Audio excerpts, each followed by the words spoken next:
still here in Petra's Panniest with me, Petra. But before we move on to our web video segment, let me just formally wrap up our previous segment with the following tips on how to have a memorable romantic kiss.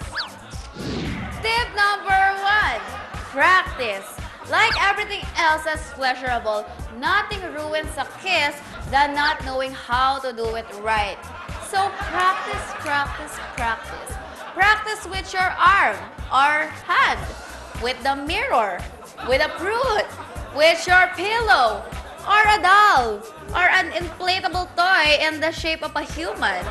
Practice with whatever you can lay your lips on, except maybe your pet, because that's just ew. Okay, animal abuse. Here is a sample.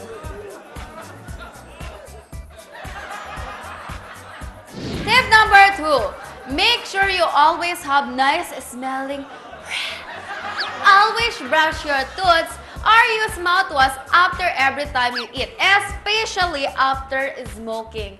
You wouldn't want to literally leave a bad taste in the mouth of the one you are kissing. In short, you're kissing. Tip number 3, location, location, location. You must find a nice spot to have your moment with your kissing lips. Although you won't be seeing the surroundings when you're already deep into the moment. Think about the audience. A good romantic kiss is memorable only against the sunset, on a cliff overlooking the sea, or in a busy, crowded street, or like, I don't know, in the bathroom? Tip number 4, take your precious time. Don't listen to the great philosopher Paula Abdul when she says, rush, rush.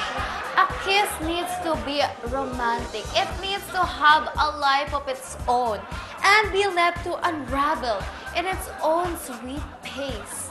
Wow, so very deep, no split.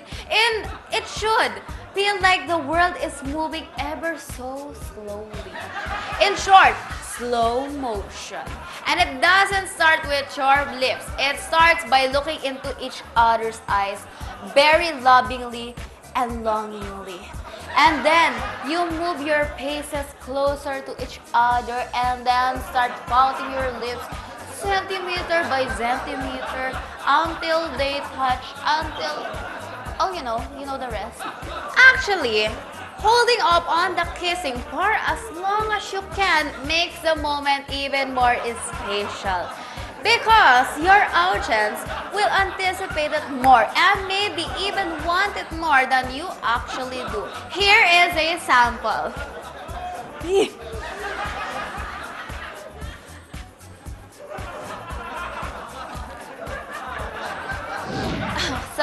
So very sorry about that. Let me just fix myself. Okay, tip number 5, kiss sabay hug.